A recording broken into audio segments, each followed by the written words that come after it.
What do you call yourself as an artist? When part of our identity, of course, is who we are in the workplace or what we do. I do art. When I started calling myself an artist after a lot of years of doing other things in an arty way, it was a little bit of a dilemma because people would want to know, well, what kind of art that you do? Because if you call yourself an artist, that really tells nobody anything about what you do. Classically, we would think about painting. Classic idea of what an artist is a painter. I am a painter, so I could say I'm a painter, but that's not really a job. So whatever you're doing, and there's all the different ways of being an artist. You can think of yourself as a crafter, same thing. That's not a job. You don't just go and get a job as a crafter, you get a job in some specific area to be. So if you are a sculptor, or a carver, or a printmaker, a weaver, whatever it is that you're doing, whatever your art is, that's not a business. You make it a business. In my journey of growing into myself as an artist, what I call myself and how I'm embraced in the art community or in the business community is kind of different things. I have one friend that always called me a commercial artist because I work on a product, but I'm not a commercial artist. Typically a commercial artist works for somebody else, does art for somebody else, or adds art to somebody else's product. I'm working for myself, so I'm a self-employed artist. Well, that gets a little bit closer, but that still doesn't really tell somebody what I'm doing. Now I've got to where I say my phrase description of myself is I like to say that I'm an artist with my own business. I do a hand-painted product for the gift and souvenir market. Now, business people know what to do with that. Okay, you create something and you're selling it on the gift and souvenir market. But I've found a better shortcut for me for telling what I am is I'm a maker-seller. I make a product and I sell it. That doesn't have anything to do, that description doesn't have anything to do with art, because you could be a crafter and do that. You could be any kind. That describes a business.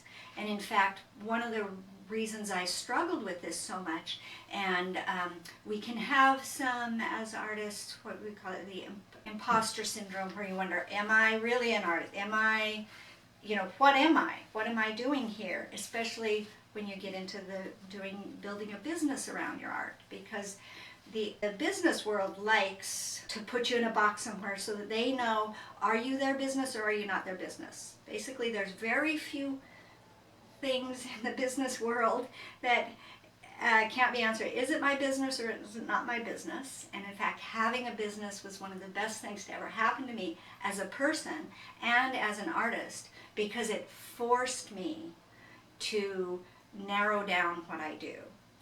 And it helped me learn to mind my own business.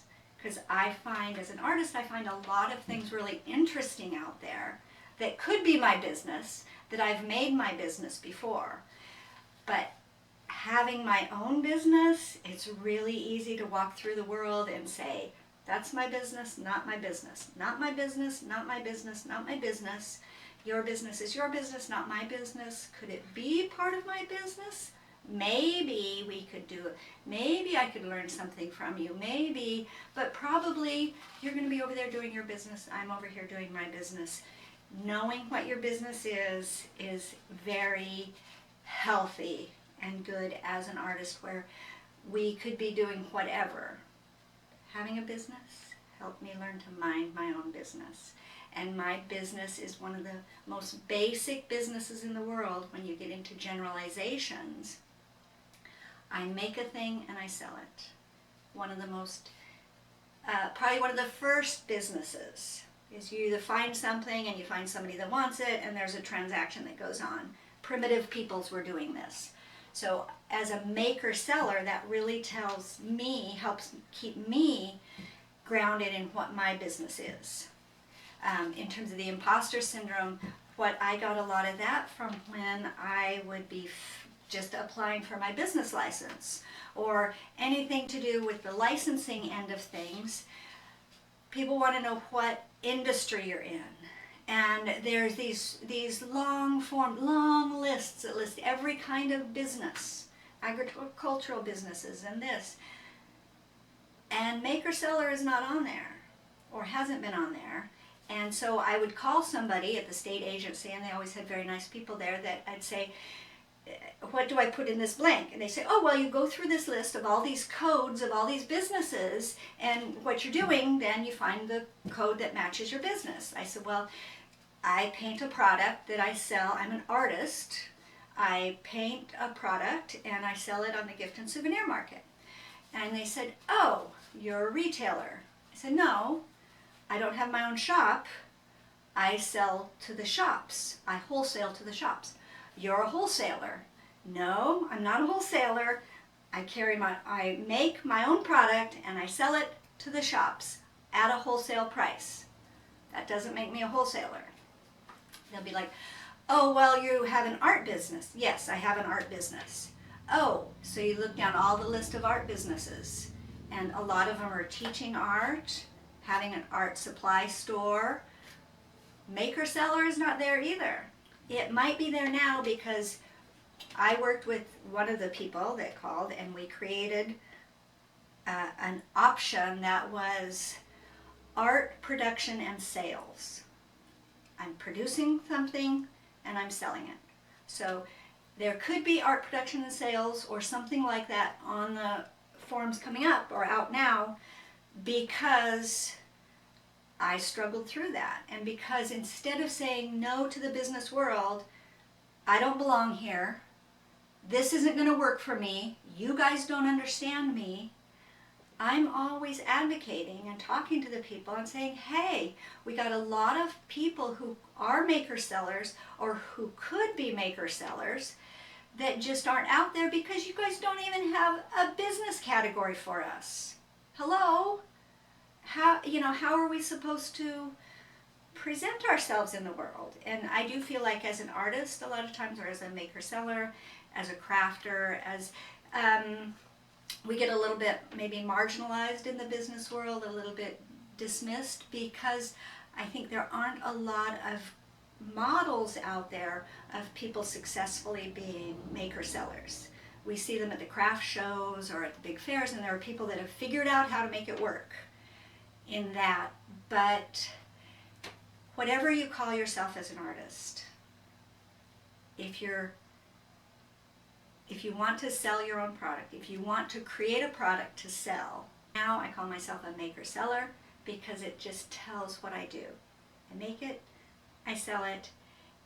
Having the business, creating a business around my work, is the price I pay to be an artist. I don't like the selling part all the time. I love a couple weekends a year. I love running into somebody and telling them about what I work. I don't really like the seller part of the job as much, and a lot of artists and crafters are the same. But you have to do the selling if you're going to make money on your work. Somehow somebody has to give you money for it. The way I made it work for me as a maker seller is I started in wholesale. So I sell it one time, and it allows me to spend most of my time being a maker. And I partner with the shop owners that carry my product. They do the selling for me.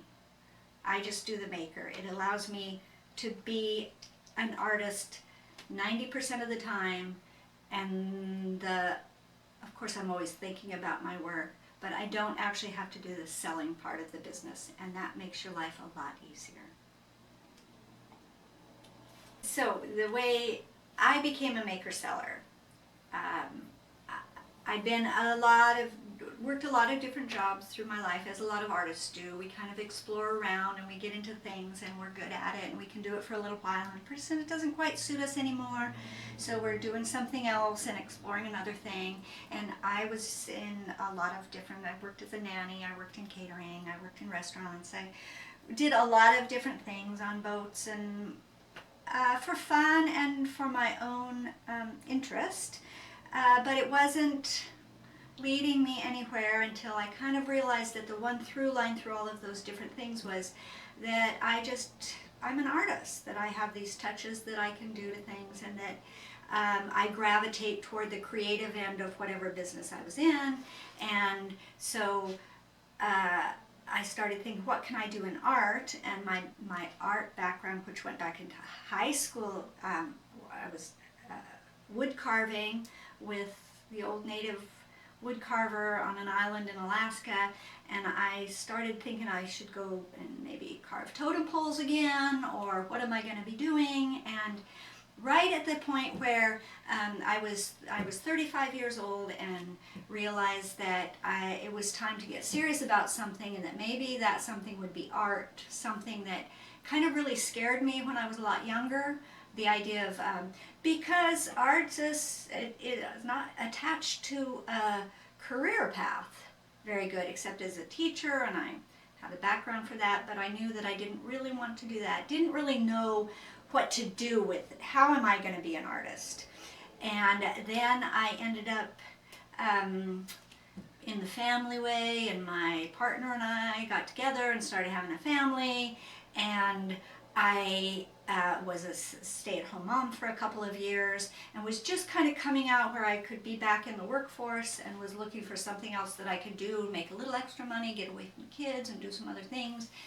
And I saw a job for, I knew about an art studio, and some of my friends worked in it, and I knew that, I heard that they were looking for a calligrapher to do the name dropping of her product. So I applied for the job, I got into the studio, and immediately I was like, home. I was like, oh yeah, I could do this. This is where I want to be.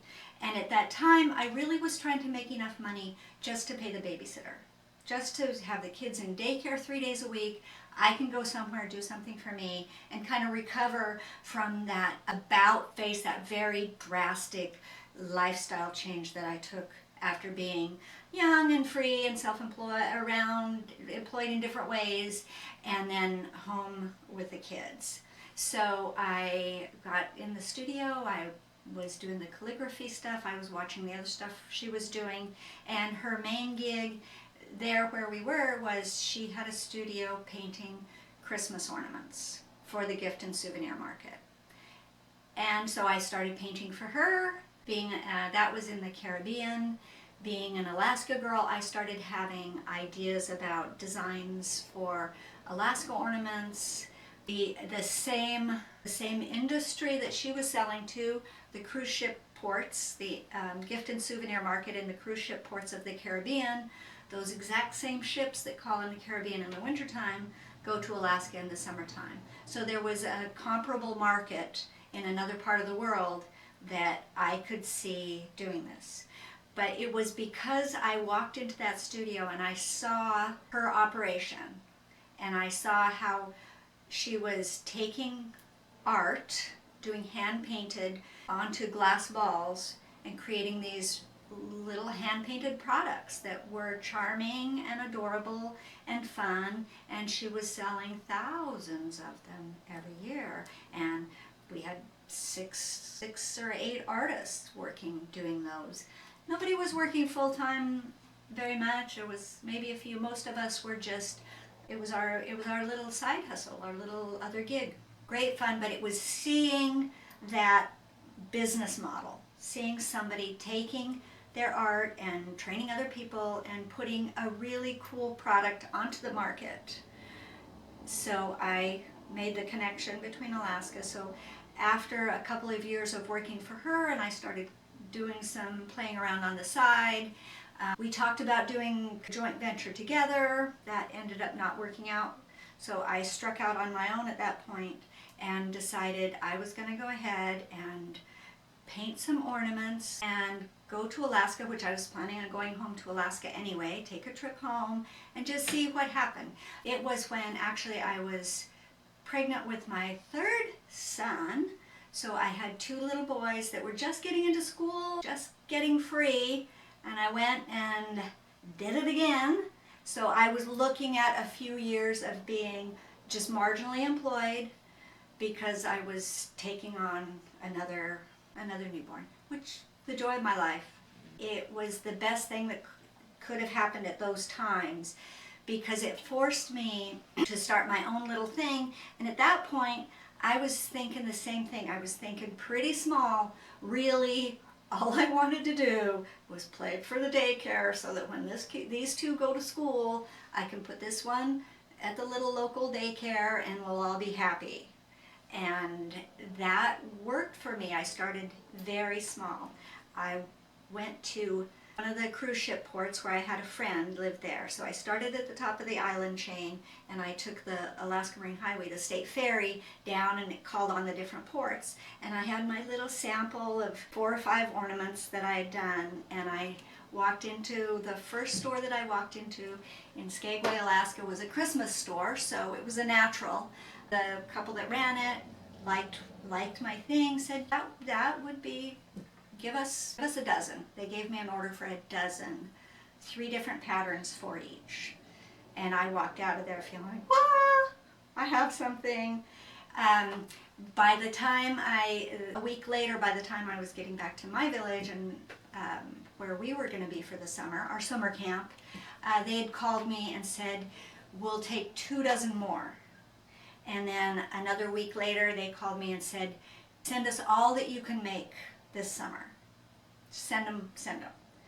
And so while I was actually waiting to go into labor with my last baby, I was painting ornaments and sending them.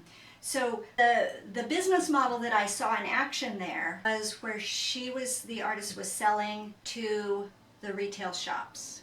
So she was producer and they were selling. So she was selling wholesale to the shops. So they were going out of her studio at about $8 or $10 a piece. They were on the market about there for $16 to $18, $20 a piece. And that was the model I saw, and the size of the invoices and how many ornaments that it takes. It's a very hands-on, product-based, abstract, concrete business that was very satisfying to me. I really like the idea of seeing what I've done through the day, turning around at the end of the day and saying, yes, those things are done. It happened at a time in my life where, because I was a stay-at-home mom the other days, I didn't get a lot of that. Laundry, dishes, diapers, childcare, homemaking. There's not a lot of things that you can turn around and say, I did that, that's done. I'm not going to have to turn around and paint those again tomorrow. Those are done. So that was very satisfying to me. Whereas you can put a good meal, I also worked in catering and food service. You can do a beautiful meal, but it's going to be gone the next day. It doesn't last. And it was really satisfying for me to do something that I could say that's done, it's beautiful, it's just the way I want it to be, and then I send it off and somebody else is selling it. So basically by selling wholesale allows you to spend the most time being an artist. The other reasons that wholesale is a great place to start, it's a little counterintuitive because most people, you think about starting is you take your little product to the market, whatever that would be, to a craft show, or maybe you take pictures of it and you put it online. Somehow you have to get it to your end buyer, to your user buyer. So that is the challenge most people are facing with their handcrafted item, is how do you get it to the buyer? It takes time. You've become you're a maker seller at this point. You've done the making. Let's say that you've got your 3 dozen ornaments that you've put together and made, and then you're going to sit out at a craft show maybe, or maybe do a Facebook thing. There's a lot of different ways selling but you have to be a seller. You have to switch gears. To me, I go into maker mode or I go into seller mode. And I pretty much can't switch gears even in the same day, hardly. Continue. Okay, I'm gonna go ahead. I was trying to hold it back, but I couldn't. Doing good. So, maker seller, maker mode. Oh, so yeah. Yeah, it's like when I'm in artist mode, don't talk to me about business things. A lot of times I just can't, my brain and the more intensely I get fired up and start getting into seller mode, it'll be hours and hours before I can really slow back down. The energy that it takes to do my artwork is this certain kind of energy, and the energy it takes to do the selling part is a certain kind of energy. And I have a theory that business can be toxic to art, that the business brain that wants to analyze and label and value the art stuff, my artist brain wants to reject that stuff. And my business brain is always struggling with how to do it with the art. It's always just going because I'm a maker seller. If I was just an artist, I would be doing whatever. I could be doing whatever. It forces me to focus on a product, which allows me to develop my art. When you're a maker seller and when you start with wholesale, it's just a simpler business. It allows you to focus on just being a maker, especially in the early stages. Just honing your craft. You don't have to, when you sell to a retailer, when you sell to somebody who's going to do the selling for you, you only have to make the sale one time. You don't have to give your sales pitch to a number of people. You might have to do that, but for the most part, as opposed to sitting and at a craft show or something and talking to different people and telling about the product, you talk to the buyer of a store, they like it, sold, done. You close the sale. You close the sale on the first order. Then you back it up with a good product. Then you get recurring orders. All they do is say, hey, I need this many. You don't have to explain what you've done to your product. You don't have to explain why it's a great choice. They know what they're doing. The thing about selling to the buyers for the shops is they know if it's a good product or not. Now you might have to convince them, but once they see it sell, that's all they care about. They might give you a shot. That's what happened to me when I first went in. Somebody that recognized that they wanted handcrafted products. They wanted handmade local stuff. Everybody does. All the shops. They're screaming for handmade local. But how many local makers have their business act together to play in the game? And you have to be a little more thick-skinned as a seller than as a maker. We know that. You gotta be ready to play the game a little bit, or you find somebody who does. That would be a sales rep, where you sell to somebody that's taking it around and getting your sales for you. But you're going to pay somebody 15 to 20% for that. You pay how much? What are we paying the retailers to sell for you? We're paying them 50%. So we're giving them a 50% discount. That's keyhole in the retail world, is 100% markup. So I started with a $10 product to the shops that they were selling for $20. Together we arrived at that price. And so a lot of maker sellers, the biggest thing you hear, and it comes from artists and makers who are very competent, usually in artists and making, but either are afraid of the business world, are finding the business world toxic, or don't understand it well enough to recognize what they need from the business world. If you're a maker seller, you're a business person. It's a business. Art is just art until you build a business around it. I like to say, having my business, building my business, running my business is the price I pay for being an artist. It allows me to be an artist. It allows me to call myself a working artist. Nobody's subsidizing me. I'm not doing public art. I'm not looking for grants to support my art business. I support my studio. I wouldn't, I'm not saying I wouldn't want to live if I couldn't come to my studio and do my art. I don't intend to ever live without a studio space because that's my life. So it's where life and business go like this as an artist.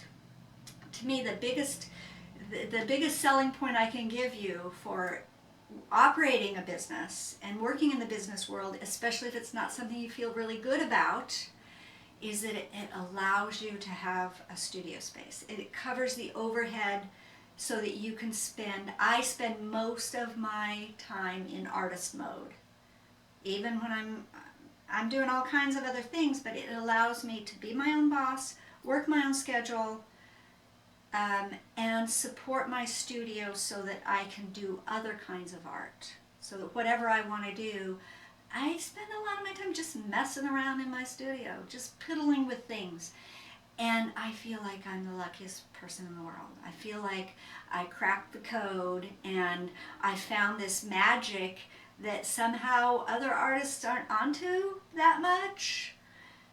And the key to that was starting with wholesale, where I could just focus on the doing of the thing, not the selling of the thing. So the first big point is that when you're a maker-seller, most artist crafters want to spend their time in their studio, in their shop, making their thing. Because that's where the money is too. Hello, if I'm not in here painting my ornaments, I'm falling behind somehow if I don't spend a certain amount of time. The beauty of what I'm doing is because it's my own designs and I'm doing it the way I want to do it, it's very satisfying. So just like if I was a musician, let's say I was a pianist, a piano player, of course you want to play the classics, you want to do some things, but you also, if you're a composer, you want to do your own things. And there's a certain very peaceful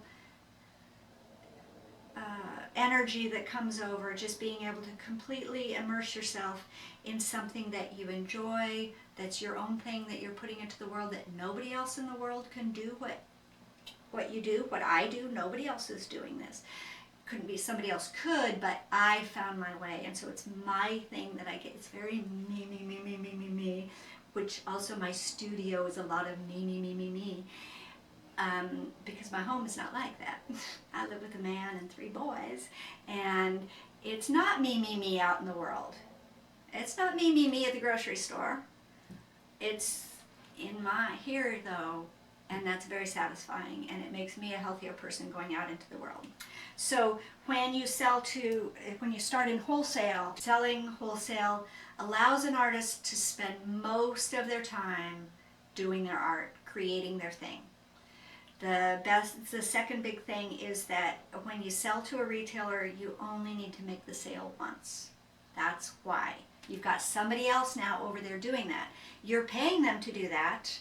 I'm selling my work, and the way to think about the price for that is, the way I like to think about it is, the price is the price is the price. For me, the price is the MSRP, the manufacturer's suggested retail price. That's the price I arrived at, that I sell them at, because you don't want to go in now and compete with your retailers. Retailers are not going to buy it from you for $10 and then have you selling it over here for $10 or $12. Now you're undercutting because they're buying it from $10. It's very cut and dried, and that's kind of the beauty of business, that you get a lot of squishiness in the art world. A lot of things are very subjective, and what you like or what's good, what value is all very subjective in the art world. But in the business world, it's not. It's pretty cut and dried. However much somebody will pay for it, the way that we could still move at a certain price, you find the price. So the price, the average price of my ornaments has been for the last 10 years or so, about $40 on the market. So what happened there is one of the other, the third important point is having these big orders and focusing just on your work allows you to develop your product faster. Knowing that you're going to be able to sell what you make encourages you to make more. It forces you to make more if you've sold it and somebody is waiting for it, especially if they've given you money for it. And at first I was afraid to ask for money for it. I was just like, oh, just please pay me whenever. Well, that makes people in the business world a little uncomfortable because, no, that's not doing business, girl. You know, you're an artist, and it makes people, So you really want to have your act together when you go in to be a business person. You can be an artist, but you got to have your act together. I was saying when you sell to a retailer, you only need to make the sale once. Part of my art journey and part of my being a maker-seller was I was on an island in Alaska, a small village, small little communities, nice. And I started a little gift shop as a way for locals to find me, but also I was really excited about all the other artists and crafters in the area. You go to some isolated places, especially isolated places where you have a long stormy winter and people are inside, you get a lot of talented people doing interesting things around. And you're in a small market where what I saw happening was even people don't recognize how talented they are because all your friends are also super talented. There's people are doing really cool things all around, so because they're not attached to any market and you're a little bit isolated, people don't recognize the value sometimes of what you're doing. The best place to really determine what your price is going to be and how the kind of product you want to have, where it's going to fit in the market, is by working with a retail partner. We can talk about what they would like to see. They can give suggestions. A lot of them aren't going to because artists sometimes don't.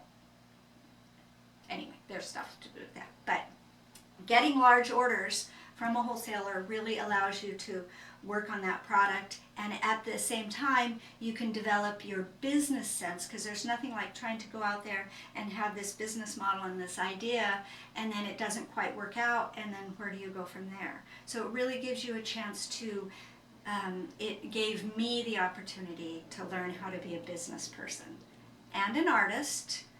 But what works in business doesn't work in art. What works in art doesn't work in business. Not across the board. I'm just saying those tend to be two different parts of your brain, two different ways of looking at the world, two different ways of looking at artwork itself.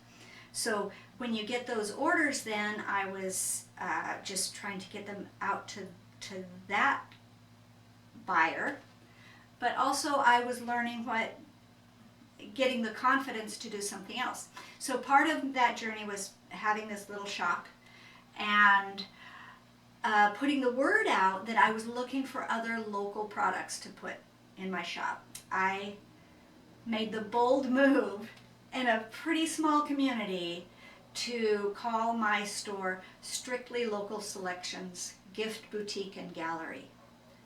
A very big word, but it was the idea that I was going to choose the best of what was around and have it on my shelves, so that all the great local stuff that was going on, at the same time I'm selling my stuff wholesale, which in the end, when I look back on it, the 2 years that I ran that shop, it was supported by my wholesale money. I never really made money doing that. I'm not sorry at all that I did it, because I learned about retail business from a retailer's perspective. And so then I was interacting with other artists and crafters and recognizing why there aren't more artists and crafters doing business, because they're flaky bunch. We are a flaky bunch to do business with in general. Doesn't mean any particular artist is going to be that, but I think the general, we could say stereotype, it came from somewhere. I'm a good example of, the crazy artist, and I'm going to do business as an artist. So, but the thing with retailers, business people, if they want the art product, they're going to have to deal with some artists. Most of and I feel like some don't want to. I've walked into places where they just do not want to start with me. But one of the beautiful things that I had happen when I had my shop was a woman came in that she called her business Alaska on Foot. And she was a little smallish woman, similar to me, a little smaller, a little older, and she was living in a very small cabin or a tent at different times. And she had a little rucksack, and she came into my store, and she said, I've introduced herself, and she said, I heard that you were selling local things. And she pulled out of her rucksack an array of products that she was making with rope. She now goes by, afterwards she was going by Alaska Rope Lady, and did quite a nice little concession at one of the resort areas. And now she's back to living in her van and camping around Oregon somewhere. But she walked in with her array of products. She knew we talked about what she could sell them for. She had a little notebook of paper, and I said, I'll take a dozen of these and a dozen of these and 3 dozen of these great little keychain items that she was making. And she was like, oh, okay. And then she went away, and she came back a few days later, and she had the order, and she had just it written down on a little notepad. She had what she was delivering, what price we'd agreed on, what the total was, and she said, is this okay? She didn't have an invoice book. She didn't need it. That told me she had her act together for her little business. That's what she needed. And then she followed up well. So it doesn't have to be a big production, because the thing that gave me confidence and that I helped is that nobody else is doing what you do. If you're an artist, crafter, you've created a product, even if it's a similar product to what I'm doing, hand-painted ornaments, you're not going to do my hand-painted ornaments. You're not going to compete. I'm not worried about competition. In the hand-painted ornament market, I'm not worried about competition at all, because nobody can get in front of me and get into my market. If somebody did say they wanted to do this, first of all, they're not going to be able to do it as well as I do it, or in the same way that I do it, so it's apples and oranges. But if somebody wanted to and they said, okay, let's make a bunch of these and we'll get them out at a cheaper price. So we're going to have $30 hand-painted ornaments, not $40, $50 hand-painted ornaments. My retailers are not going to ditch me to go to the next thing. It's not going to happen, because we have a track record. They're my retail partners. They're not going to ditch me, who's been a good, reliable partner with a good product that they've been making a lot of money on, to try somebody else's thing. It won't happen. So part of what makes it easier to sell is you have to have confidence that the thing that you're putting on the market is your unique thing that nobody else is going to be doing, because they're not. But then have your act together with knowing what your price point is, knowing the product development, making sure that you've got your packaging figured out. Pretty straightforward stuff. Selling your product wholesale to a retailer allows you as an artist to spend most of your time being an artist and less time selling, because you've got somebody doing that job for you. You still are a maker-seller, because you're making a product and you're selling it to somebody who's selling it for you. But you get to be mostly an artist, mostly a maker, less of a seller. Being a maker is usually where we're gonna feel more satisfied, and it'll allow you to get really good at what you're doing. You only have to sell it one time, which is to your retailer, and then they're selling it. You get a lot of practice just doing the making part. And then it's not dependent on any one place. You don't have to go to the market. You don't have to take your product to the market. You get your product to the market and somebody else takes it from there. So you're a maker seller, but you don't have to do all of it. It gives you the independence of being away from your market. Get the time, location, money triangle of freedom. You get the freedom of location because you're sending it to the shop. You get the freedom of time because you get to batch the work the way you want. If I weren't doing all the things I was doing right now, a lot of times I think, oh, if I just painted for 6 months, I kind of mostly paint for 4 months, but just focus on painting. You could do so much. You could block out whole weeks of time to do it. Whatever works, whatever makes your business work. But you get the freedom to do it all the different ways. And then the last thing is that you get, when you're selling to a retailer, they're going out in big boxes, you're getting a lot bigger checks. So I would be selling my ornaments for $50 a piece, let's say, average, sitting at a craft show. I don't have to sit there. I'm sending them out at $25. They're doing the work, but I'm getting then 48. I'm getting a check for 48 for a full case of ornaments, or for 10 cases of ornaments. I had a good friend told me when I started, she was a business person and she was very proud of me, and she said, "Oh, Cindy, I can't wait till you make your first $10,000. We're going to celebrate." And I was like, $10,000? That'll take me a few years. It took me a couple years. But now I'm getting checks, $16,000, $10,000. They're buying all their season's ornaments at one time. And I get big chunks of money that I can decide how to use in my business.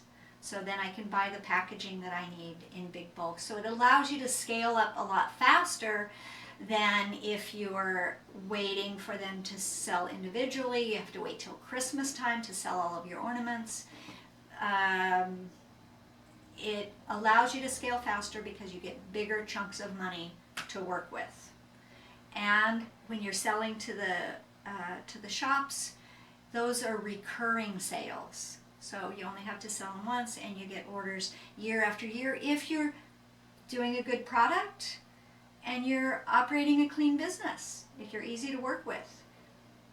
It's not a no-brainer, but it is counterintuitive to a lot of businesses starting out, maker sellers, because why would you sell for half price? You make sure that, first of all, you get the best price in a good store. If you're in a good, reputable retail establishment, you have a lot more, credibility. Your product has more credibility. You have more credibility as an artist when you're next to art products from established people doing that. It's different. Having somebody else sell your work is easier than selling it yourself sometimes, because sometimes we have a hard time really representing ourselves. I was taught we weren't supposed to say that our thing was really cool and good. I come from a time when tooting your own horn is not attractive, is not what we're supposed to be doing. We're supposed to wait for people to notice how good we are, and then we're supposed to say, "Oh no, it's just this thing," and be modest about it. And there's just no room for that in the business world. We don't need to do that. We have to be ready to stand up and say, "Yeah, I'm doing this really cool thing, and look, you can have it." But that's a sales thing. Not all of us are salespeople. Not all of us are going to be ready to do that. But your retailers are doing that. I know that my retailers are doing that for me because they're selling a lot of my ornaments. They're not being modest about it. They're not saying, oh yeah, that's Cindy. She's doing a cool thing over there. They're like, no, check it out. We have this great Alaskan artist that's been, sending us these ornaments for all these years. And aren't they cool? And you can have one home and, let's go. So those are all the reasons.